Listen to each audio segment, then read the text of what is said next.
Welcome to Law and Justice. I'm Jane Mulcahy. This is a special series on the topic of relationships matter. And today I am joined by Joe Brummer, and I'm very, very excited to talk about all things restorative practice and trauma-informed practice. How are you, Joe? I'm well. Thank you for asking. Thanks so much for joining me. I really, really appreciate it. So, Joe, to get going, can you just tell me a bit about yourself and your background, please? Sure. So I'm a husband of an awesome guy, which is a wonderful thing to be able to say. So I have this amazing husband of 21 years who I've loved dearly. We have a wonderful dog, Maggie, who's an American Eskimo. We live on the shoreline in Connecticut, which is here on the east coast of the United States, and literally live right by the water, which is one of my dreams. So I live in a little cottage that's only 600 square feet, but adorable. Just enough space for two people and a dog. Nice. And I work with schools primarily to help them become trauma-informed restorative schools, meaning that they have a lens on behavior that notes that it's communication, that notes that it's not purposeful kids trying to be bad, that if they're behaving poorly, something's up, and that we need to respond differently. And so that's been it's been the work for the past, at least since 2015. That's what I've been doing full time. And I now just published my first book, which is how you found me, I think. And so, yeah. Yeah, thank you, Joe. To well, actually, I found you on Twitter before your book. I love Twitter. I've met many of my best people in the last couple of years on Twitter. And what interests me, I suppose, about you is combining the trauma focus with restorative practice. Because that is maybe less common than doing one or the other. But before we kind of delve into how you marry the two, relationships are at the heart of both trauma healing and restorative practice, or at least I think they are. Why do relationships matter so much to you, Joe, or to all of us as human beings, really? It's part of our biology, honestly, that we are wired, like the architecture, structure, and development of our brain is one that is dependent on relationships. It is dependent on having people around us. We have, for thousands and thousands of years, been relational creatures. And it's only been the last, couple hundred years, maybe 1,000, where we've gone from being these very relational creatures living in clans and tribes to moving into this very hyper individualized, way of being. I know Bruce Perry talks in his new book with Oprah Winfrey, the book, What Happened to You? I forget the actual dates he uses, but he basically says, in the latter part of the 17th century, about 8% of us lived by ourselves. And everybody else lived in family units and homes where multiple generations were living.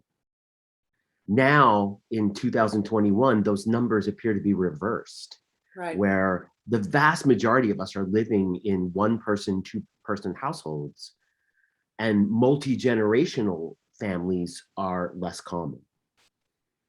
That's not who we are. And so that's, I think, changing how we function as people. Right. We find that that's also traumatizing. And so the antidote for that is people. It's these relationships, and it's how our brains function. We function together.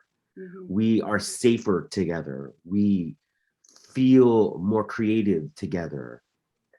This pandemic's been a great lesson in what isolation will do to older folks, to younger folks. We saw teenagers were greatly impacted by the lack of socialization and relationship. We saw it for our kindergartners and our toddlers, where their entire existence at that age should be about learning how to share, learning how to be with other people, learning how to socially interact. You take those relationships away, it's now going to stunt the brain's ability to develop, because our brains are triggered by very specific neurosequential, we have this way of developing, and when you interrupt that development, we don't develop normally.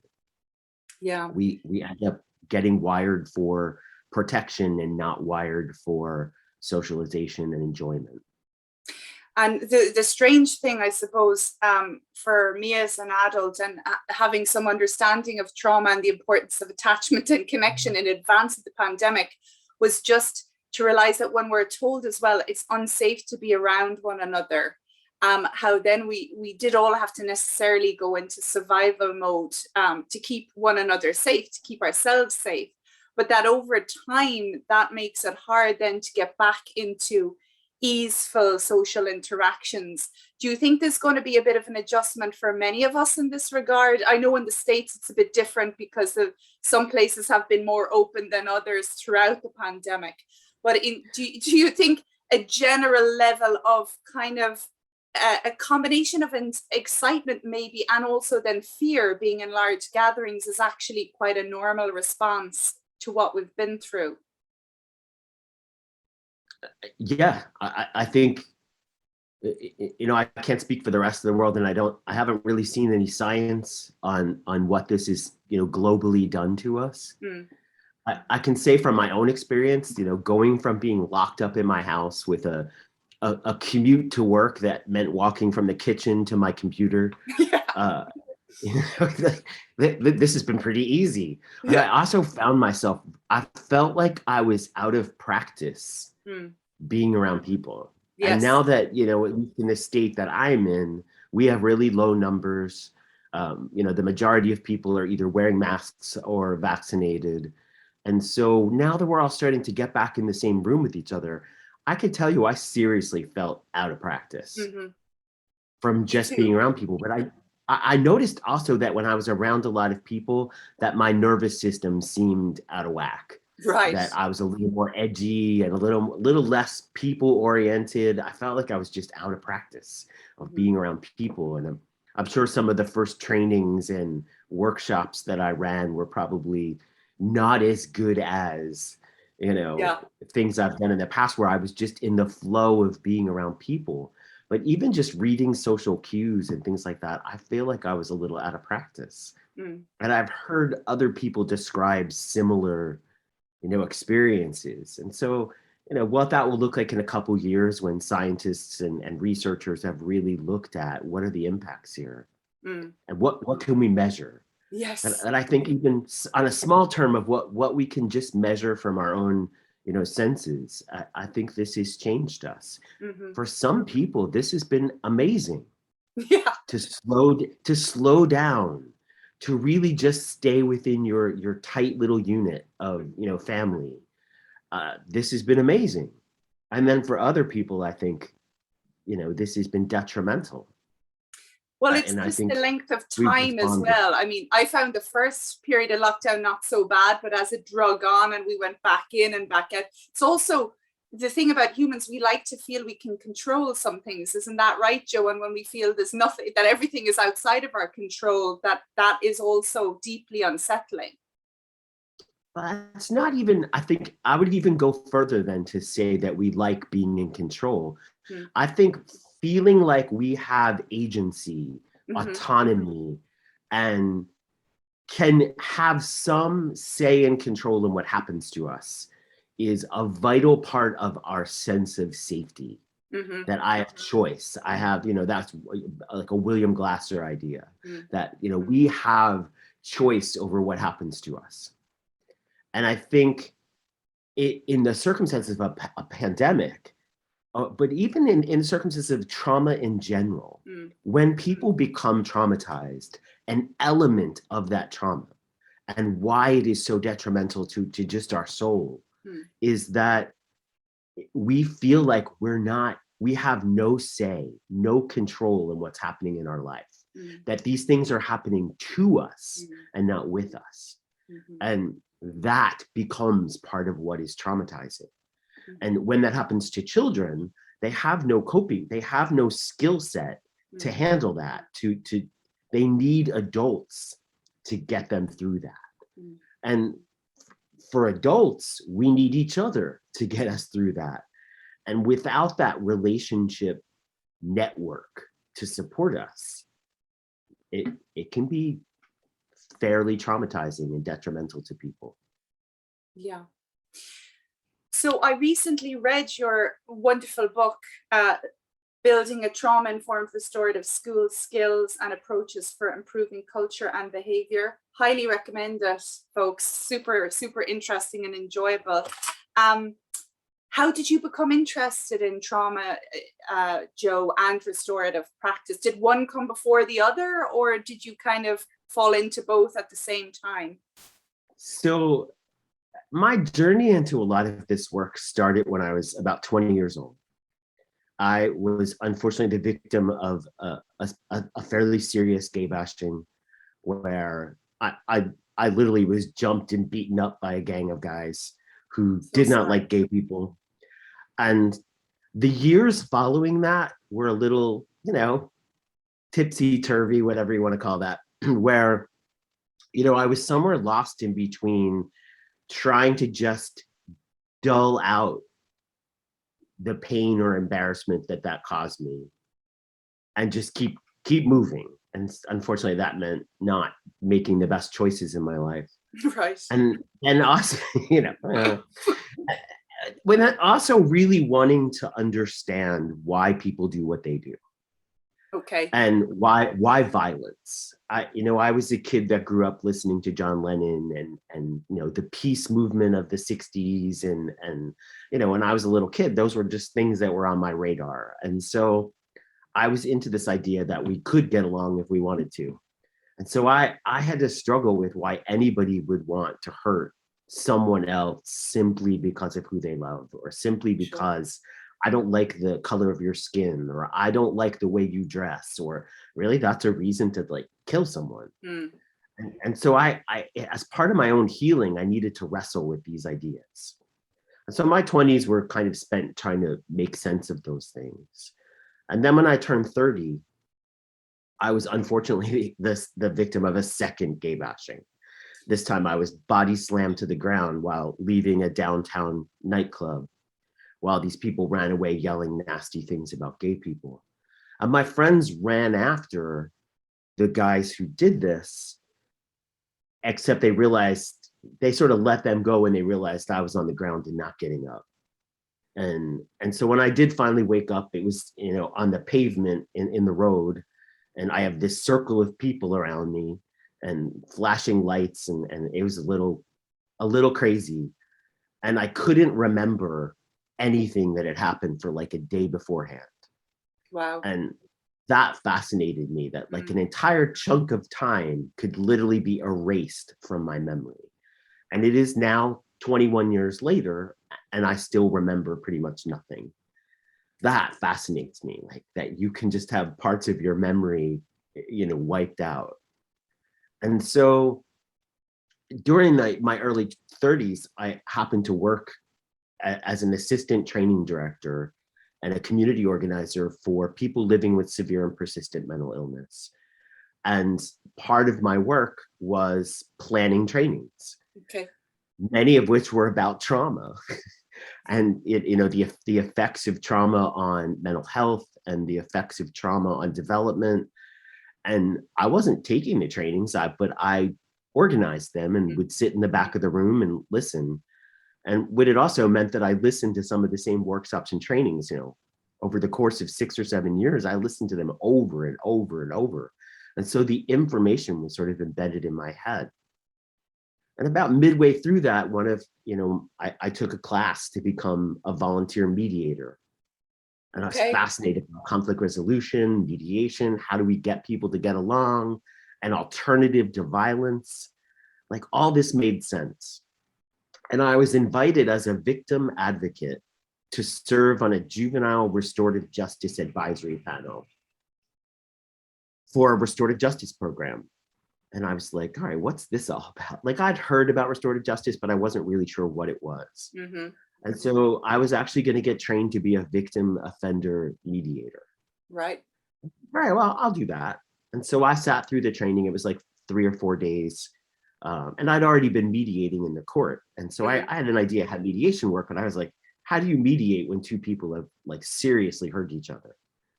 And so I went through that training and I was sold. I was like, this is the way things should be. Right. And I desperately wanted to do it for myself, but that wasn't an option because the people that it had, caused harm to me were never found, were never caught. Okay. And so I didn't have it. I had no one to sit down with. Although I sometimes Right. I think I fantasize about what that conversation would look like. But it definitely put me on the path that I wanted to do this work. It was also about the same time I found Marshall Rosenberg's work around nonviolent communication, which I think Marshall was onto something pretty brilliant. And I always give him props that he didn't, what he was really good at was synthesizing Okay. other people's stuff and saying, look, these things belong together. Yeah. Which got me sort of thinking, all right, what else is missing in this picture? And there are things Marshall did not talk about, did not put energy into that I think would have been helpful. And so as I started doing this work, I started adding those elements and saying, well, look, this is great. And let's add to it. And Nice. Somehow that turned into a job where I was running a mediation center. And then my whole life became about conflict resolution, restorative justice, and looking at anti-violence and nonviolence, and taking a trip to India to study nonviolence and Jainism, and just really dive into what would it mean to live nonviolently. And I don't know, somehow that got me into schools, which is hysterical. It's very interesting because my own background is in criminal justice research, looking at, first of all, long sentence male prisoners for my PhD, and now I'm working on a project that's trying to help young kind of gang involved teenagers exit networks safely, which is no easy feat. But can you just maybe tell us what the difference is between restorative justice and restorative practice, or restorative practices that can be applied in schools and in other settings, Joe, please?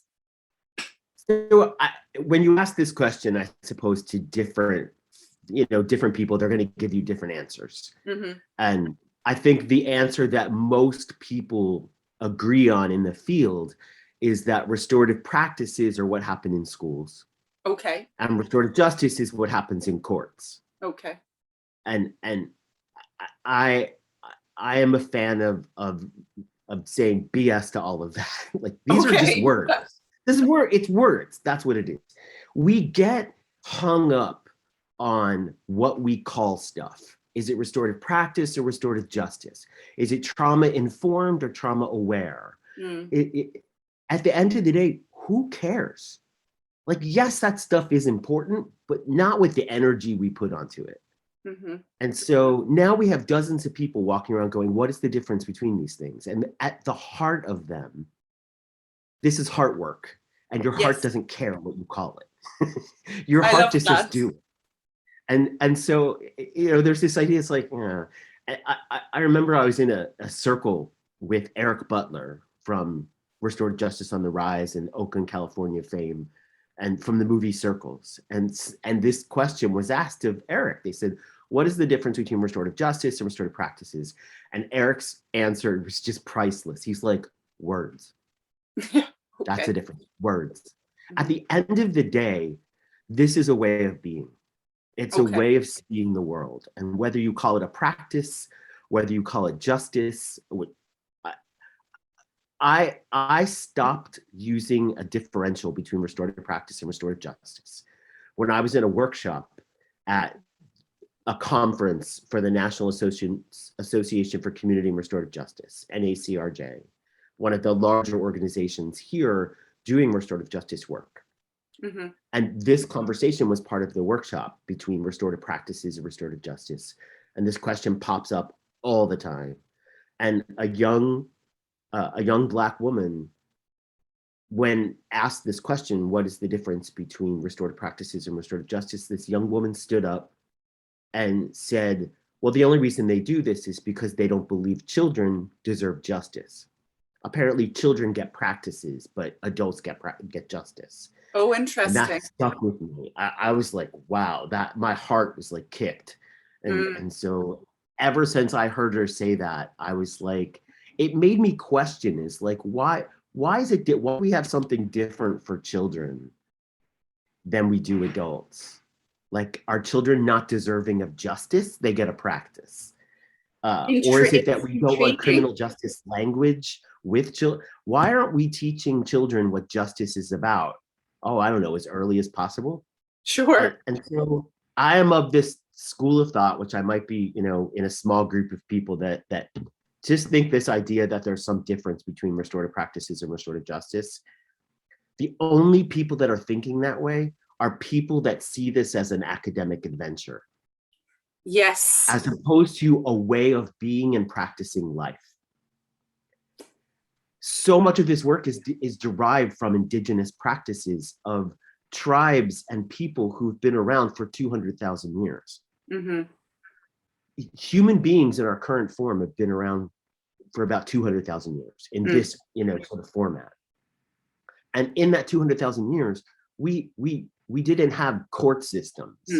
We had, you know, we had restorative justice. Yeah. And that's how parenting was done. That's how our, you know, addiction was dealt with. That's how wrongdoing was dealt with. Harm was dealt with. And these things weren't seen as separate. Yes. And it was a powerful thing when you think about, like, if you talk to the Maori people in New Zealand, is a great example. Again, Bruce Perry talked about this in his new book, where the Maori don't see a difference between wrongdoing, addiction, you know, mental health problems. They see this as all the same problem. Mm-hmm. Relationships. Yeah. It goes back to relationship. And if someone's not doing well, it means that the relationships in their life need addressing. Well, that's interesting, because that's the same basic ideas that William Glasser had, you know, the 1980s psychiatrist, in his work around choice theory and reality therapy. Same idea. These problems are not separate. These problems are the same. Well, then why do we need separate labels? If they're all the same problems and they need the same lens and way of being to heal them, not address them, heal them, well, then why do we have so many names for the same thing? Trauma informed, restorative practice, restorative justice, trauma aware, trauma responsive. I think it misrepresents to people what this really is about. And that's about changing the way we do things. Yes, and I love the fact that you've mentioned it a few times, and certainly it's repeated throughout your book about restorative practice is essentially a way of being. And I recently did a training with people who are working on a Garda youth diversion project, or projects in Ireland, which is kind of diversion for young people in conflict with the law. And certainly the trainers there were saying, again, it's more of a way of being than skills, although there are skills and there are circles and there's the language and the social discipline window, or the relationship matrix, I think you call it. But your point about academics wanting to pigeonhole things or compartmentalize or define things, you know, to the point that the meaning is almost lost, or that we get too caught up in the definitions rather than what does it mean for people and the real people and the way they interact with one another, is a point beautifully made. And so then why do you believe, Joe, in your work with schools now, do you think that teachers and school staff in general would benefit from a greater understanding of manifestations of trauma in the classroom? So I'm not exactly sure how I came to sort of this conclusion in the world. It's that, as I started to learn how the brain develops, if you're going to make really big change in the world, it's got to be with children. Mm-hmm. And the first place that we have to do that is we got to stop hitting children. We got to stop punishing them. Everything that can be accomplished through punishment, which is simply the infliction of suffering to change behavior. Mm-hmm. Everything that can be accomplished through punishment can be accomplished in some other way without hurting people further. Mm-hmm. In other words, the focus doesn't become on increasing their suffering. It becomes about increasing their healing. Yes. If we could raise children, imagine we raised an entire global generation of children who understand discipline, who understand morality and ethics, but who've never once thought that it was okay to inflict suffering on others. Think of the problems you would solve. Yeah. But then let's also look at addiction. The root of addiction is trauma. Mm-hmm. Okay, well then let's start addressing trauma as soon as possible so that we don't raise a generation of addicts. You've done the criminal research work. I'm sure you already know the vast majority of people that are involved in criminal justice suffered trauma. Yeah. So pretty much everything you see, this is the one thing that the further into this work that I've gotten, the more I can't unsee this. Yes. Trauma is the root of everything. Name me a problem going around the world right now, and I will show you a group of traumatized people driving it. Mm-hmm. The big reason why schools, you can get as many children as you can and impact them. Mm-hmm. And it's a place where it's also when we're focused on trauma and children, it also means we can be focused on addressing some of these major issues, Mm-hmm. like addiction, Mm-hmm. mental health issues, racism, white supremacy, homophobia. Sure. And secretly, of course, at the heart of some of this work for me is let's end violence. Yes. Because violence really comes, I really firmly believe, I said this in my book, I say it in all of my workshops, I really believe that that punishment and peace are incompatible ideas. Mm-hmm. So as long as you have one of those hanging out on the planet, you're never going to have the other. Right. And so we need to end those practices of that harsh lack. Every person I've yet to have in my workshops, when I ask them, what are the main values you care about? They all say the same thing: empathy, honesty, compassion, patience, stuff that punishment doesn't align with. Punishment doesn't align with who we are. And so when we start responding to things from a space of compassion, you can then hold people accountable for their actions by saying, clean up your mess. I'll help you, but clean up your mess. You own this. And I think that's what restorative justice does.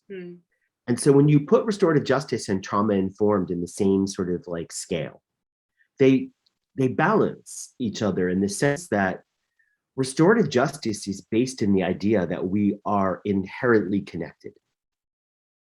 Trauma informed is based on this idea that we need people to survive, to thrive. We need social interaction. That our relational health is a predictor of our whole wellness. Yeah. When you put all these pieces together, you really can't have restorative justice without trauma informed. Yeah. And you really can't have trauma informed without restorative justice. Like these things don't They really are a balancing act of how do we hold people accountable for things without furthering suffering? Mm-hmm. Well, trauma-informed restorative Yeah. practice. Yeah. And trauma-informed and restorative practice have been sold to all of us as this response to behavior problems or crime, and they're not. They're about setting up a culture that doesn't have those problems. Yes. Yeah. And that So has it's a getting. response when we do. Mm-hmm. It's about prevention. It's not Yes. about having an alternative. It's about having a prevention. Mm-hmm. And so you don't lower your suspension rates or your discipline rates by having an alternative. You lower them by not needing them, because you've set up a space where kids don't have to communicate to you their struggle by behaving poorly. And when they do behave poorly, we recognize that that needs our compassion and our patience and our grounding, not our not suffering. Like, you don't respond to suffering with more suffering. That doesn't make any sense. And that's what we're doing now. Yeah, I like the phrase. I think you may have it in your book, and certainly Bessel van der Kolk had it in his, about hurt people hurting other people. So if we build the cycle of punishment into our way of being and our default response to harmful behavior, then why can we be surprised when we get more harmful behavior, I suppose? Can I just ask you one thing about your own experience of school, Joe, as a gay boy? What was that like, in terms of the teachers' maybe response? I don't know if you were out, or was there homophobic bullying, or did you feel safe in your school situation? No. If I may, if it's not too bold to ask. No, that's a great question, and it's interesting because it's not one I've been asked. But it's funny, since you're in Ireland, this will be even more fun. I grew up and went to all Catholic schools. Oh, I'm sorry. And so 13 years at Catholic school. And the thing you learn about the first thing you learn in Catholic school as a young gay boy is that Catholic schools don't like young gay boys.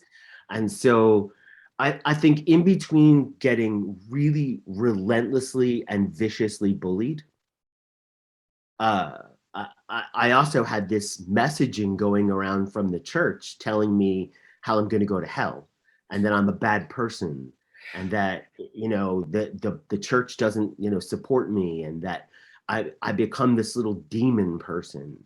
And the messaging from religion around sexuality, even to young children, is that gay people are predators, gay people will hurt you, they're after your children, all of these scary messages, except young gay boys are hearing that about themselves. Yes. And I think what the world seems to not get well is that the voice that we give them as children becomes voice in their head when they're adults. And so I had to take all that negative messaging, head off to therapy, like half the rest of the world, and go into therapy and undo the damage. And that wasn't an easy and I still don't think I'm done with that. And so the idea that gay men, this is the one thing I love about the resilience of gay men. Gay men will find a way to find each other and fall in love, despite how much we've been told we're unlovable, we're bad, we're threatening to the world, that every hurricane that hits the planet gets blamed on gay people. This is because of gay marriage, Right. Oh, really? So apparently we can create. So that's the messaging that a young gay boy hears. It's not surprising that gay men grow up to be a higher rate of alcoholism, a higher rate of mental health struggles. They've been raised traumatized to believe that who they are is a threat to everybody else. That's the messaging I got. And I add on to that other students figured out I was gay long before I did. Right. And so the getting stuffed in lockers and last to be picked for teams, and nobody wants the little kind of effeminate gay boy. And although you all can't tell on Zoom, I'm only 5'3". Oh, I mean, right. Okay. I'm an incredibly little guy. And so you add, and I'm tall, I actually am taller now than I was in 8th grade. And so I was this very, very little thing, kind of effeminate. And so, other guys just were gonna tease and bully the little kid. Mm-hmm. And so I would say that I'm 51 years old and I'm still recovering Right. from the damage and trauma of all of that. And I think, I don't know that it's really in the book. It's mentioned in the book briefly, but really this book has been a study on trauma because I needed to study trauma. I Yes. needed to figure out what's happened to me and how do I heal. Mm. And so this book has really been about healing. Yeah. And do you think that the kind of violence that was meted out to you both through those messages that the Catholic Church, and they've done so much damage in Irish culture as well, and Irish schools, and with that internal working model of being lesser or deviant or whatever, unwanted in some way, but there are other groups in schools, and I like how your book covers it well about racial equity and the messages that children with black skin or brown skin might get from teachers or from peers, that again they are somehow less lovable and less capable maybe. Do you think that again becoming aware of the importance of safety in the presence of one another? First of all, I think schools personally don't understand the importance of safety. Right. And that we can't learn, we can't relate, we can't connect, we can't collaborate if we don't feel safe. But do you think marrying again the trauma-informed and restorative practice is a way of growing beyond these trying to find the other, point the finger at the other for whatever reason? Because we all essentially need the same things, do we not? Yes. I think in order for us to be our best self, right? Like from a neurobiological standpoint, we have to stay in a better part of our brain. Mm-hmm. Right? I know that sounds crazy to most people because like this idea of creating a society that's congruent with how our brain works. But here's how your brain works in a very Reader's Digest condensed version. Like, I guess that's kind of an American phrase, but here we take big books and we shrink them down to nothing and we call it the Reader's Digest condensed version. The condensed version of this story is simple. All of the best parts of you live at the end of the chain. Mm-hmm. So all the information that comes in your brain's got to start at the bottom, the brainstem. And it's got to work its way up through the limbic system, the cerebellum, actually reverse that order because I just did them backward, but it's your brainstem, your cerebellum, your limbic system, then it gets to the cortex. Mm-hmm.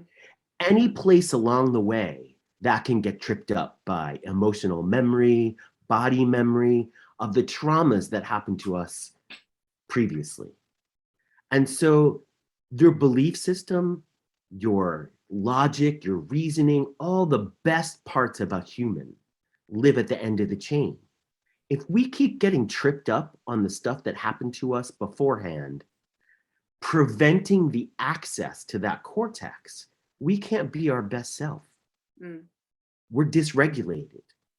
And when we're dysregulated, we don't have access to these better parts of the brain. All right, so what if we stop thinking of it as a trauma-informed restorative world or culture or school? Start thinking of it as a way of keeping human beings safe and regulated so that we have access to the best parts of our brain. Mm-hmm. Like, imagine that. Imagine if we weren't all nervous wrecks wondering what's going to happen next. Is it COVID or climate change? We would be thinking in our best ways to solve problems, to reorganize, governments, to really think through problems. we could do some amazing stuff, but half the world's dysregulated. Half the world is worrying in fight or flight. Basically, you have a planet of people who are like deer in headlights. Yeah. When they could be accessing the best parts of their brain and solving the worst problems. Yeah. It seems like a no-brainer to me that we would start putting our energy on creating spaces where we have access to the best parts of our brain all the time. Because then we get to be our best selves. Yeah. And by being your best self, then you can live out these values that everybody tells me are important to them. Patience, compassion, love, understanding. Those are all things that if you want to live them out, they live up here in your cortex. Yeah, and most people don't have access to that. We're too stressed out. Yeah, and the converse, of course, is that even with, I suppose, the knowledge about trauma and neurodevelopment, we can still be not our best selves when we are dysregulated. So, Yes. you know, we are reactive and we can be emotional and blaming and shaming. One of the other lovely parts of your book, I thought, we're just thinking about language and trying to scrap some of the ways of talking to one another. And this applies to staff members, I think, as well, as you described that a trauma-informed school is one that is also responsive to the needs of staff and builds community. Can you maybe tell me a little bit about the role of restorative practice in building community? Because I think it's a fascinating subject, that schools are obviously communities in and of themselves, but possibly more can be done to make them really healthful, healing, and strong, nourishing communities. So for me, and this might be, again, a little bit different than how I think other restorative justice practitioners talk about this work. For me, the way that I see this work, both trauma-informed and restorative practice, because for me, those are not separate things. Yes. Those are not two different things. So people often ask me how you combine these two things, and I'm like, they're not two things. They're the same thing. Yeah. They're just different angles of the same thing. Whether you call it nonviolence, you call it human-centered, trauma-informed, restore, I don't even know what I think that's where words trip us up. Yes. But language matters, and how we talk to each other matters. Right now, we talk to each other out of a place of judgment, out of a place, we are living our language, we're living out punitive thinking in our language. It's all about, who do I judge? What do they deserve? And how can I get off the hook to not get in? Like, literally, we talk in ways that absolve us of our actions so we don't get in trouble, so we don't get punished. Like, our entire language is around punitive, violent language. You know, Sharon Ellison, who's an author who I admire, wrote a book called Taking the War Out of Our Words. She points out to, you know, how much war is in our language. We say things like, that's on target, you know, boots on the ground, you know, that's on the mark. Like, these things triggered me. Even when we're talking about trauma, we're using a gun reference to talk about trauma. Like, you know, which I've been trying to break the habit of saying triggered and using things like evocative cues or activated nervous system. And every so often I still slip up and say triggered. These are all gun references, war references. Our language is filled with that. And so one of the things I stressed in my book is that language does matter. I know that sounds like a huge contradiction from the guy that just said, don't get tripped up by whether or not it's restorative practice or restorative justice. Language matters until it starts tripping you up. Yeah. It's, you know, so these two truths can live with each other. It's just, here's how I think it works. We need to look at the language we're using to see its impact. But don't get so tripped up on looking at that language, you forget what it means. Yes. And that's, I think, where we lose, that's where we lose the impact of what language does. And so we tend to not use language in ways that support each other, that live out these values. It goes back to the values.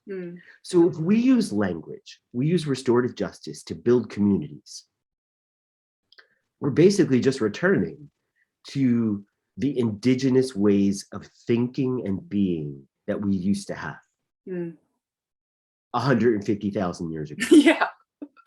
Or 100,000 years ago. Yeah. Like this is how we used to do it. And I'm a big book, if you can figure this out, I'm a big book junkie. And so I don't really watch a lot of television because I just think television is a nightmare. It's cool for some things. I mean, you can get some great informational stuff on television. It's also filled with lots of nonsense that I just don't want to keep up with. Like I don't really care about the Housewives of the Potomac or what other Americans love to just like do fake drama that is just like, oh God, that is not what life is really about. But when we really think about, books, one of my favorite authors right now is a woman, Judy Atkinson, who's also wrote the foreword of my book. And Judy's work really, as she tries to explain to non-Indigenous people what it means to think indigenously. And of course, from her, that's coming from a background of being an Aborigine woman in Australia. Okay. And she really talks about, and this is not her language, this is definitely how I've been remembering her work, is that the first couple chapters of her book, Trauma Trails, really talks about how an Indigenous way of thinking is to focus on relationship, reciprocity, and rituals. Right. Those three pillars. And so there's such a focus on relationship and how relationship keeps us safe, helps us develop, gets us through the hard times. And when trauma happens, which it will, like people die, there are accidents, trauma happens. It doesn't have to be man-made. Natural disasters and natural traumas are going to happen. And Indigenous people had a way to deal with that. They had a system of healing people that, Judy Atkinson refers to that as Dadiri, which is an Australian listening, value. I don't want to call it it's really a way of being. Like Dadiri is really, how do we show up and exist with each other in ways that we're open to hearing each other's story. Because sometimes those stories are that's where language starts to matter. It's how we get to tell our stories, but it's not the language that matters, it's the stories. And so, this pillar of, focusing on the relationships we have with ourselves, with each other, and with our planet. Yes. And then noting the reciprocity of those relationships. Like how we take care of each other is how we take care of each other. How we take care of this planet is how this planet takes care of us. And how we take care of ourselves is how we will take care of ourselves. It's like, if you don't take care of yourself, your body's not going to take care of you. You're not taking care of it. Why would it take care of you? And I think when we start focusing on relationship, the reciprocity of those relationships, and then putting ritual in place that maintains that relationship and reciprocity, that's what restorative justice is about. It's what trauma informed is about. It's about setting up the rituals that maintain the relationships, that maintain the reciprocity of the relationships. Like we need all these things in place. And this is what, Judy's first couple chapters of her book really stress these relationships as healing, relationships as rituals, relationship as the heart of everything. Another person who really put this home is Fania Davis in her book, The Little Book of Race and Restorative Justice, where she really talks about the fact that in many African cultures, the greeting translates to "How are the children?"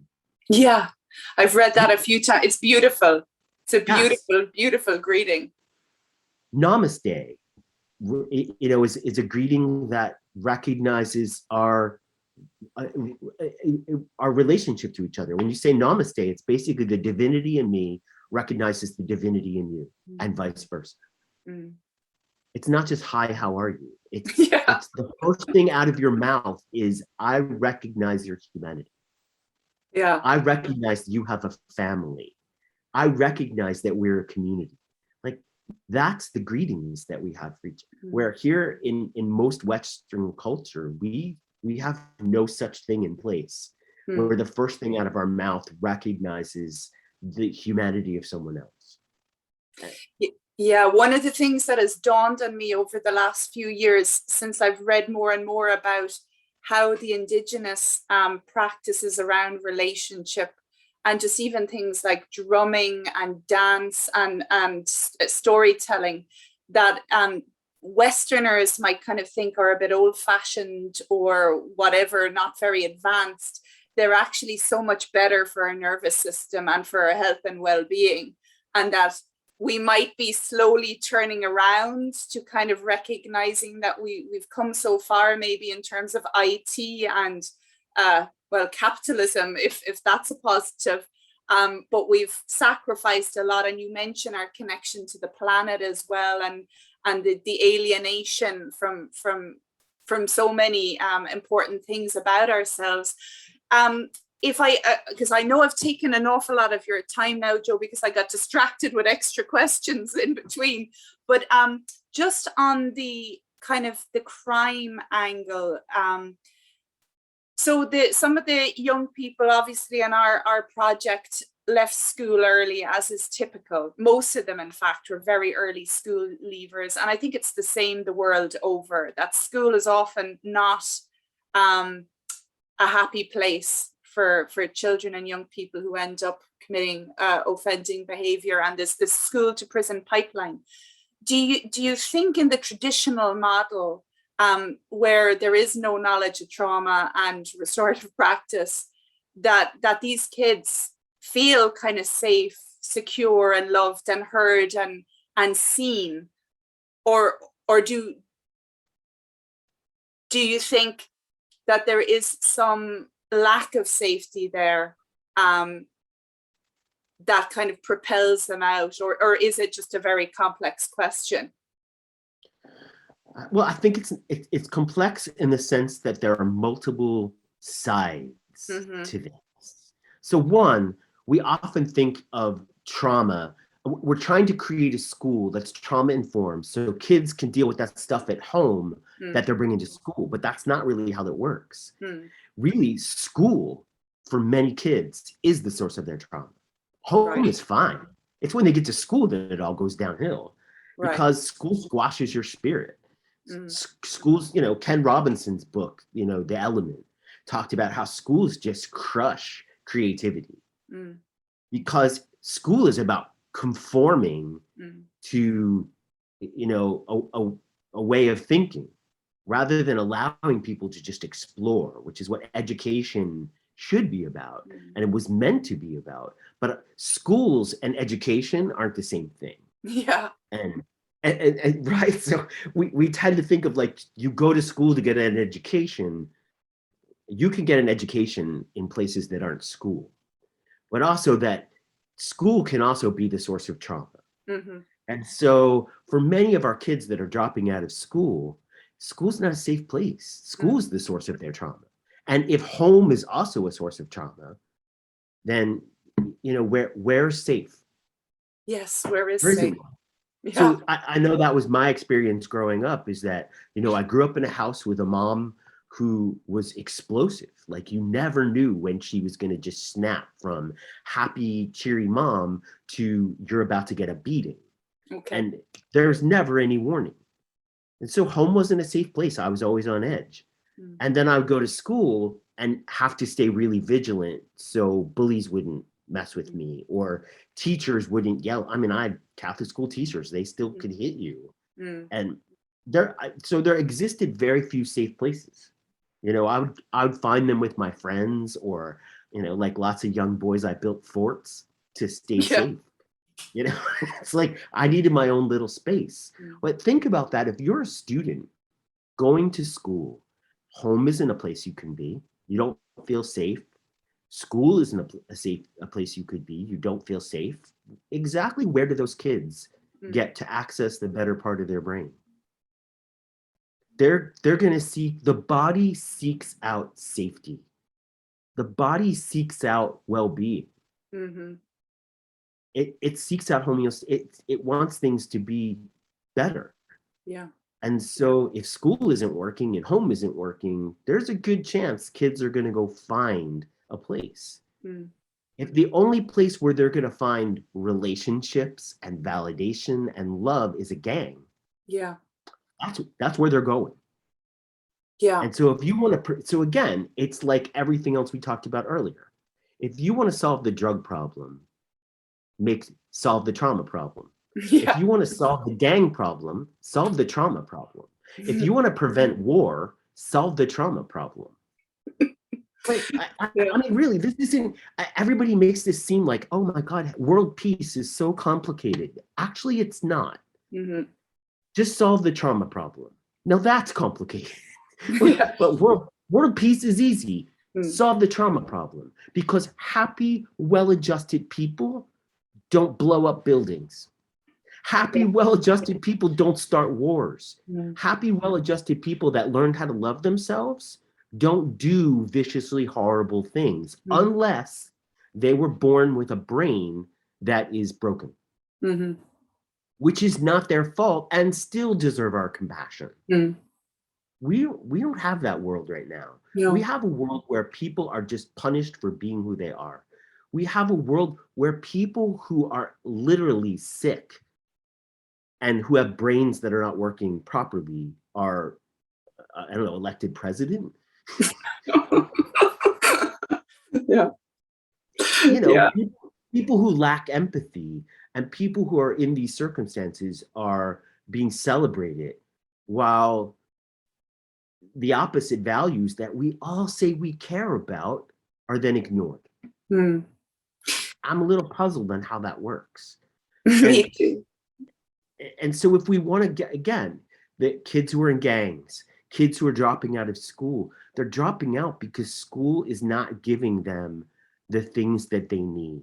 And I'm sorry, children don't care about math and history and science until you give them love. Yes. Because science and math and history and all that stuff, that's all cute.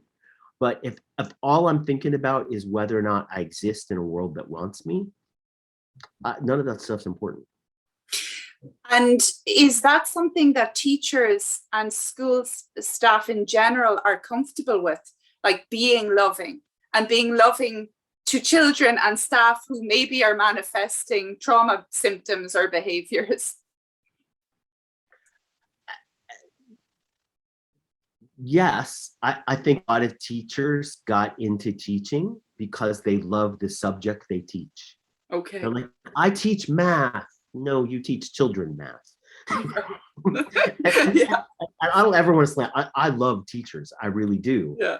I just think that we don't always explain to teachers what they're getting into, and we don't properly equip them with the tools they need to do what they love.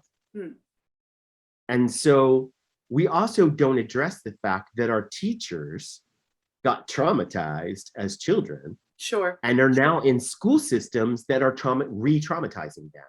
And then also asking them to teach our children. So you're asking traumatized people to then teach traumatized children in a building probably not safe. Yes. That, you know, here we have the kids afraid of getting in trouble and getting punished.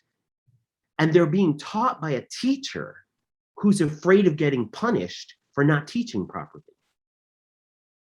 It's a great point. This is not good for anyone. No. None of us as humans thrive under threat. We thrive under safety. Yes. But we didn't set that up. Everybody's walking around afraid of who they're going to get in trouble by, who's going to hurt them, who's going to jump them and steal their stuff. Like, we're walking around in a state of fear all the time. And most of us are completely unaware that's even happening to us. It's Yeah, so normalized. and it is grim. If our nervous systems are in a chronic state of defense, then our access to our cortex is impaired a lot of the time. Um, so it's no wonder that we have the range of problems in the world and in the classroom that we do have. Just one other quick one about Jim Sporleder, who I think you mentioned in the book. I interviewed him for my previous series on how to talk policy and influence people, having watched Paper Tigers and kind of going, wow, this is amazing, about bringing a trauma-informed ethos into a whole school that was an alternative high school with very high gang violence and just was chronically unsafe at the beginning. Yeah. From your perspective, what was special about the approach that Jim and his whole staff, because it is the whole staff, one person can't do this on their own, what was it that kind of stood out for you about his kind of and their approach to the youngsters? I think it's twofold. And one of the things about Jim that surprised me and made me really admire him, one of his first actions when he got into that school, and I can't remember if this was in Paper Tigers or if it's just what I've seen him speak so many times. And then of course I got one of the reasons that I wrote about him in my book is I went to a conference where they were doing a screening of Paper Tigers, and afterward there was a Q&A, and hardly anyone stayed for the Q&A. Oh, right. So I'm like, score. I was like, yes, because that means literally here's Jim Sporleder, a guy who I already admire and look up to, and he's got a good 40 minutes of free time with no one asking him All questions for but me. I'm like, I am on this.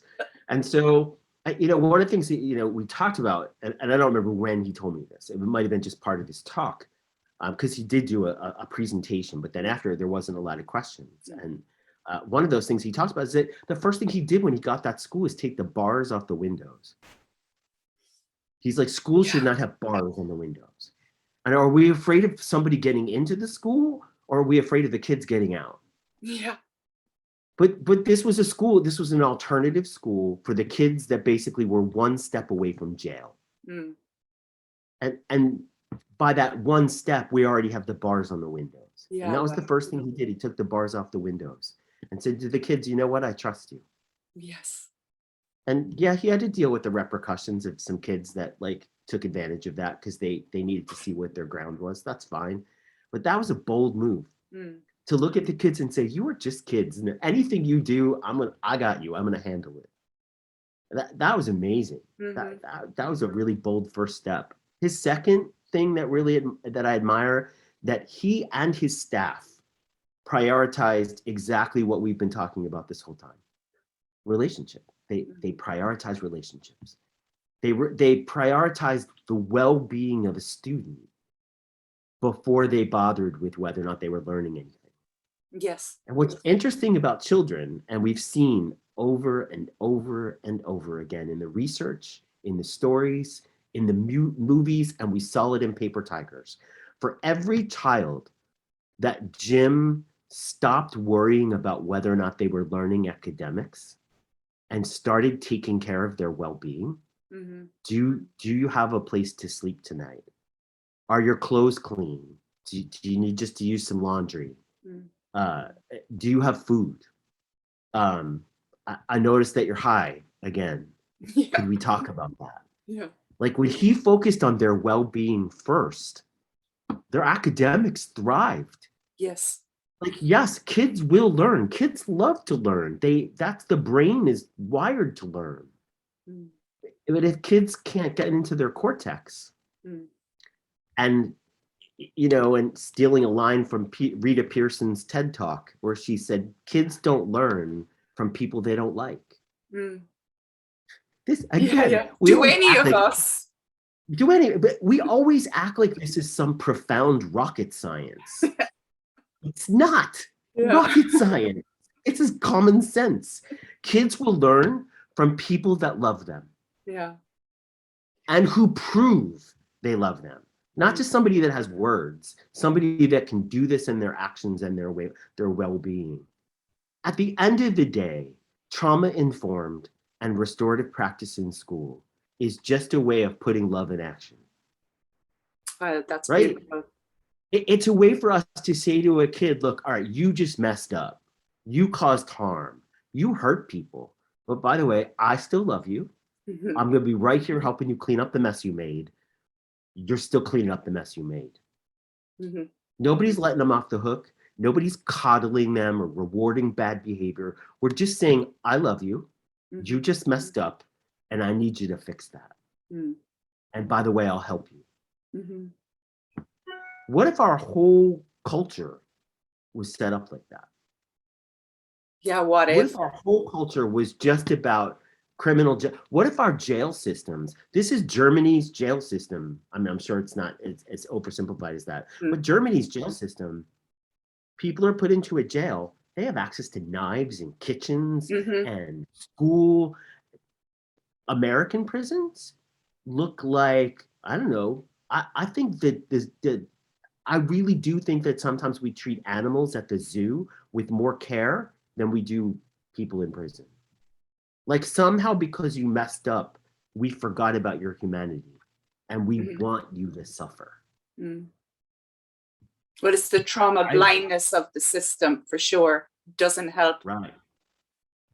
Instead of punishing people for their actions, heal the trauma that caused the actions.